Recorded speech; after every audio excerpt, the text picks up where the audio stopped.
Good morning. Myself CL Meena, Assistant Professor, government college Tonk. आज हम पढ़ने वाले हैं बीएससी थर्ड ईयर में एनवायरमेंटल बायोलॉजी पेपर से कंसेप्ट ऑफ लिमिटिंग फैक्टर्स यानी सीमाकारी कारकों की अवधारणा। अब आप सब जानते हैं कि कोई भी जीव वातावरण में रहता है और वातावरण में विभिन्न जैविक अजैविक कारक होते हैं। अजैविक कारकों में बात करें, कार्बनिक अकार्बनिक कारक होते हैं। तो इन कारकों पर जीवों की वृद्धि, जीवन क्षमता ये निर्भर करती है। तो किस प्रकार से विभिन्न भौतिक कारकों पर जीव जंतुओं की वृद्धि या अन्य क्रियाएं निर्भर करती हैं, इन पर अपने महत्वपूर्ण विचार या सिद्धांत दिए हैं लिबिंग और सेल्फोर्ड ने। तो सबसे पहला नाम है जस्टिस ऑन लिबिंग। 1840 में इसने एक बुक लिखी, organic chemistry and its application in agriculture and physiology. इस पुस्तक में इन्होंने इनके जो विचार थे उनको प्रस्तुत किया कि कौन सा कारक किस प्रकार से सीमाकारी हो सकता है किसी पौधे की वृद्धि के लिए। इसलिए इसका जो नियम है वो पहला नियम माना जाता है इसमें सीमाकारी कारकों में लिबिंग का न्यूनता का नियम। लिमिटिंग फैक्टर की परिभाषा, कोई भी कारक जो किसी भी पारिस्थितिक तंत्र में विभव वृद्धि को कम करने का प्रयास करता है वो सीमाकारी कारक है। कोई भी कारक सीमाकारी हो सकता है जो पौधे की वृद्धि के लिए नकारात्मक प्रभाव डालता है। तो इसी में लिबिंग का न्यूनता का नियम है।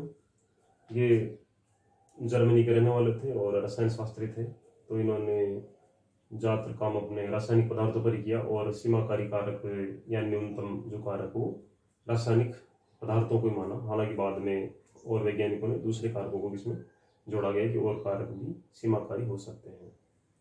तो इसके जो विचार हैं, एक पहला विचार है कि पौधे की वृद्धि उन तत्वों पर निर्भर करती है जो आवश्यकता के रूप में न्यूनतम मात्रा में उपलब्ध हो। यानी बहुत सारे पदार्थ होते हैं भूमि में जो कुछ अधिक मात्रा में होते हैं, कुछ कम मात्रा में। तो इसका मानना है जो कम मात्रा में होगा वो पौधे की वृद्धि को ज़्यादा प्रभावित करेगा, जैसे फास्फोरस, ऑक्सीजन, नाइट्रोजन, इस तरह के इसने पदार्थ लिए। इसके बाद में एक वैज्ञानिक ब्लैकमैन, उसने कहा कि इसमें थोड़ा सुधार किया और उसने कहा कि न्यूनता का जो सिद्धांत है उसमें दूसरे जो कारक हैं वो भी सीमाकारी कारक हो सकते हैं। रासायनिक कारक ही नहीं, उसके अलावा और जो कारक है वो भी सीमाकारी कारक हो सकते हैं। और एक एग्जाम्पल दिया सोडियम और क्लोराइड की रिएक्शन का, जिसमें आप जानते हैं कि 23 ग्राम सोडियम 35 ग्राम क्लोराइड से रिएक्शन करता है तो 58 ग्राम NaCl बनाता है।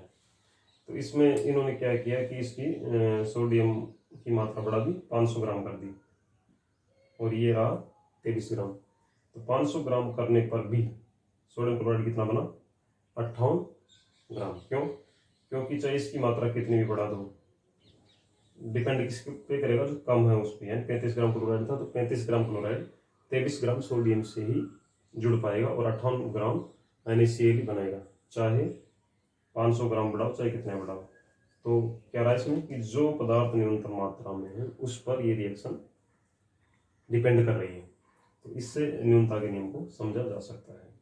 अब इसके दो सब्सिडरी सहायक नियम है न्यूनता के नियम को समझने के, जो बाद में दिए गए। स्थिर दशा का नियम, स्टडी स्टेट लॉ, इसका ये मानना है इस नियम के अनुसार कि कोई भी वातावरण जब स्थिर दशा में होगा तब ही ये सीमाकारी कारक या न्यूनता का नियम लागू हो पाएगा।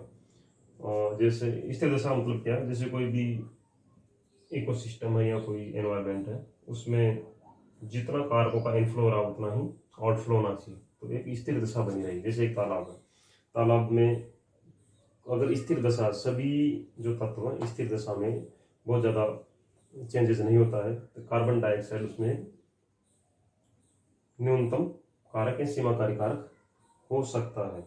लेकिन अगर किसी कारणवश उसमें बहुत ज़्यादा चेंजेस होता है तो हो सकता है कोई दूसरे कारक भी सीमाकारी कारक बन जाए कार्बन डाइऑक्साइड के लिए। तो इसका मानना है कि स्थिर दशा जब तक है जब तक कि सीमाकारी कारक काम करते हैं, ये सिद्धांत काम करता है।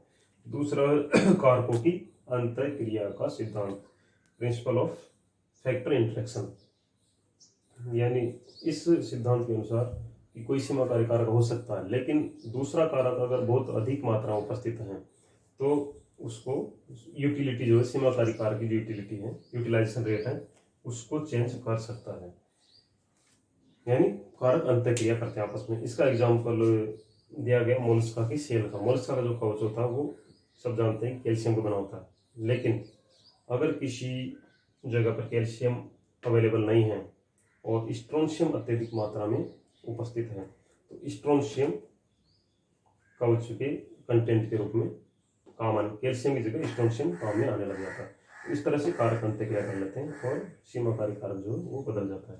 तो ये लिविंग का न्यूनता का नियम और के द्वारा सीमाकारी कारकों को समझाने का इस तरह से प्रयास किया गया। अगला पढ़ेंगे सेल्फोर्ड का नियम।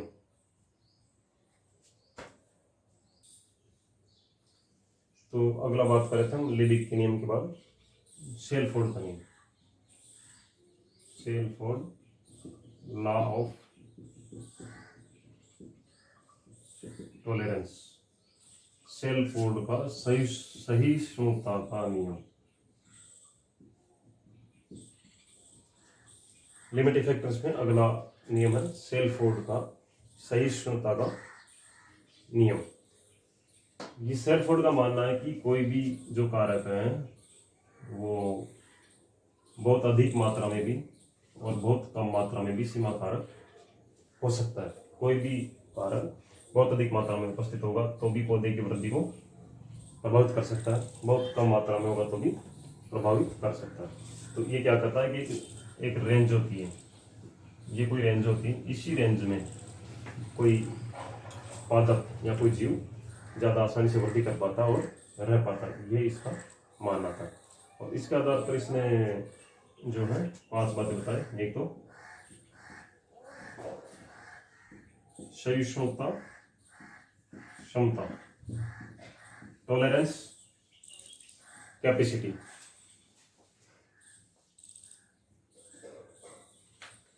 तो इसमें सेल्फोर्ड का मानना है कि कोई भी जो जीव है उसके लिए किसी कारक के लिए सहिष्णुता की सीमा, क्षमता, कैपेसिटी देख सकती है, यानी किसी कारक को वो बहुत ज़्यादा सहन कर सकता है उसकी कम मात्रा, अधिक मात्रा को, और किसी कारक को बहुत कम रेंज में ही सहन कर सकता है। एक बात ये बताई। दूसरी बात बताई इन्होंने इस नियम के तहत वितरण प्रणाली, डिस्ट्रीब्यूशन। सेल्फोर्ड का मानना है कि जो सहनशीलता की सीमा होती है उसके आधार पर जीवों का वितरण होता है। जैसे बहुत सारे जीव लवणीय वातावरण में रहते हैं क्योंकि वो लवणीय वातावरण को सहन कर सकते हैं, जो लवणीय वातावरण को सहन नहीं कर सकते वो शुद्ध जल में रहते हैं। तो इस तरह का जिस एनवायरनमेंट में वो फिट हो सकता है या कारकों को सहन कर सकता है उसके आधार पर उनका डिस्ट्रीब्यूशन होता है। तीसरा है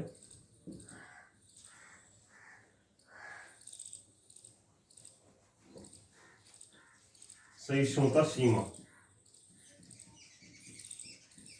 सहिष्णुता सीमा, टॉलरेंस लिमिट। इसमें सेल्फोर्ड का मानना है कि ये टॉलरेंस की जो रेंज है ये जाति विशेष पर निर्भर करती हैं। बहुत सी जातियाँ की सहनशील सीमा बहुत अधिक होती है, बहुत सी जातियों की कम होती है। तो ये जाति विशेष पर निर्भर करता है। चौथी बात इन्होंने बताई भौगोलिक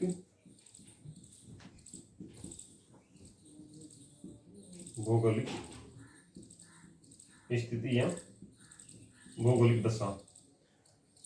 तो इसके अनुसार जो सहनशीलता की जो सीमा है वो किस तरह की भौगोलिक स्थिति है, किस तरह की भौगोलिक कंडीशन है, उस पर भी निर्भर करती है।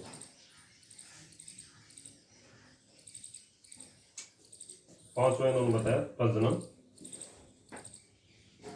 काल।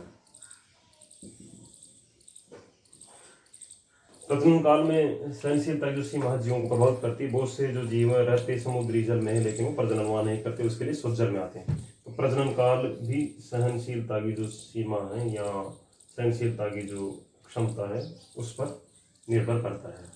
ये एक शेलफोर्ड का नियम था और ये देखा जाए तो ज़्यादा प्रासंगिक है, क्योंकि जैसे किसी भी जिम का एग्जाम्पल ले सकते हैं। जैसे एक ग्राफ बनता है, इसमें ये ग्राफ है, ये है किसी भी कारक के लिए ऑप्टिमम रेंज, और यहाँ पर बहुत कम है, यहाँ पर भी कोई भी कारक, यहाँ पर बहुत कम है, यहाँ पर बहुत अधिक, और बीच में एक ऑप्टिमम रेंज में है। तो अधिकतम जीव यहाँ सर्वाइव करेंगे। या प्लांट्स की बात करें तो इस तरह के एक ऑप्टिमम रेंज में जहाँ पर कंडीशंस हैं, बहुत ही कारक है, ताप दाब वर्षा, ऑप्टिमम रेंज में जहाँ है, मिडिल रेंज में, वहाँ सबसे अधिक सर्वाइव करेंगे। अगर बहुत कम है तो वहाँ कम होंगे। जैसे तापमान बहुत कम होता है ठंडे प्रदेशों में, तो वहाँ पेड़ पौधे कम होंगे। बहुत अत्यधिक होता है, वर्षा नहीं होगी, तो वहाँ पर भी कम होंगे। लेकिन बीच का जो उसमें सबसे अधिक पाया जाएगा। किसी भी जीव के लिए इस तरह का एग्जाम्पल ले सकते हैं, कोई भी कारक ले सकते हैं। उस कारक की जो एक ऑप्टिमम रेंज होगी, उसी में वो जीव अत्यधिक संख्या में रहेंगे, अधिक सर्वाइव करेंगे। ये इसको इससे जोड़ सकते हैं, 500 कारक इसमें फिट होते हैं। अगर जीवों के वितरण की बात करें तो इस रेंज में सबसे अधिक जीव रहेंगे। भौगोलिक स्थिति बात करें तो भौगोलिक स्थिति के अनुसार भी इसको हम जोड़ सकते हैं। तो इस तरह से ये जो शेलफोर्ड का सहिष्णुता का नियम है, एक इसी सहिष्णुता के आधार पर 2-3 शब्द चलते हैं, जैसे यूरी और स्टेनो। जैसे एक शब्द सुना होगा यूरी हेलाइन, यूरी हेलाइन, यानी ऐसे जीव जो अत्यधिक लवणता की रेंज में रह सकते हैं वो यूरी हेलाइन कहलाते हैं, जो कम वो स्टेनो हेलाइन। तो इस कारकों की रेंज के लिए यूरी और स्टेनो आगे लगाया जाता है। ठीक है, तो ये इस तरह से कारकों के प्रभाव को जीवों पर समझाने के लिए शेलफोर्ड ने सहिष्णुता का नियम दिया। हाँ, इसके बारे में फिर और जो बचा हुआ है वो बाद में पढ़ेंगे। धन्यवाद, थैंक यू।